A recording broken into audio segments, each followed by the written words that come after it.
மனிதன் வாழும்போதுதான் போராட்டம் என்றால் இறந்த பிறகும் இப்படியா என்று ஆதங்கப்படும் அளவிற்கு சுடுகாட்டிற்கு செல்ல வழியில்லாமல் வயல்வெளியில் உயிரிழந்தவரின் உடலை தட்டு தடுமாறி தூக்கி செல்லும் காட்சிகள்தான் இவை.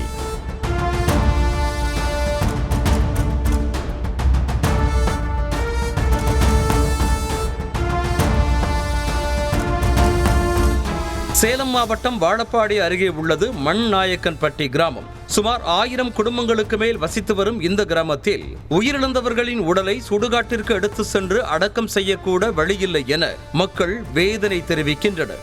எங்களுக்கு இறந்து போயிட்டா பணம் எடுத்துட்டு வர்றதுக்கு வழித்தடம் இல்லை. கிட்டத்தட்ட எனக்கு கல்யாணம் ஆகி 18 வருஷம் ஆகுதுங்க சார். அதுல இருந்து இல்லைங்க சார், வழித்தடம் இல்லாத எங்க மாமியாவே தூக்கிட்டு வந்தேங்க சார். அப்போ வயல் ஓட்டி ரொம்ப கீழே விழுந்து எந்திரிச்சு எங்க வீட்டு ஆம்பளைங்களே வந்தாங்க சார்.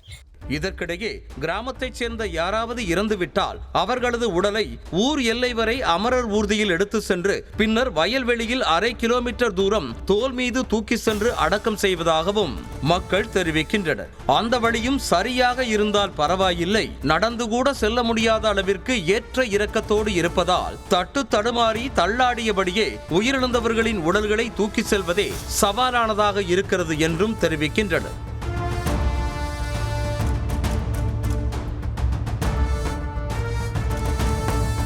இந்த நிலையில் சுடுகாட்டிற்கு செல்வதற்கு கிராம பஞ்சாயத்திற்கு சொந்தமான 4 அடி நிலம் மட்டுமே உள்ளதால் அதனை அகலப்படுத்தி தர வேண்டும் அல்லது மாற்று வழி ஏற்படுத்தி தர வேண்டும் என முதலமைச்சர் தொடங்கி மாவட்ட ஆட்சியர், தாசில்தார் என அதிகாரிகளிடம் பலமுறை புகார் அளித்தும் நடவடிக்கை எடுக்கப்படவில்லை என்றும் கிராம மக்கள் குற்றம் சாட்டுகின்றனர்.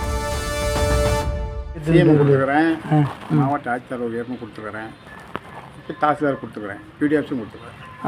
என்னன்னு சொல்லி நான் கொடுத்துருக்குறீங்க? இந்த மாதிரி அந்த இடத்த அளந்து எங்களுக்கு இது பண்ணிக்கணும், ரோடு விரிவுபடுத்தணும். இந்த ரோடு அவங்க உள்ளனாலும் வேற இடம் மாற்று இடம் மாற்றி தரணும்.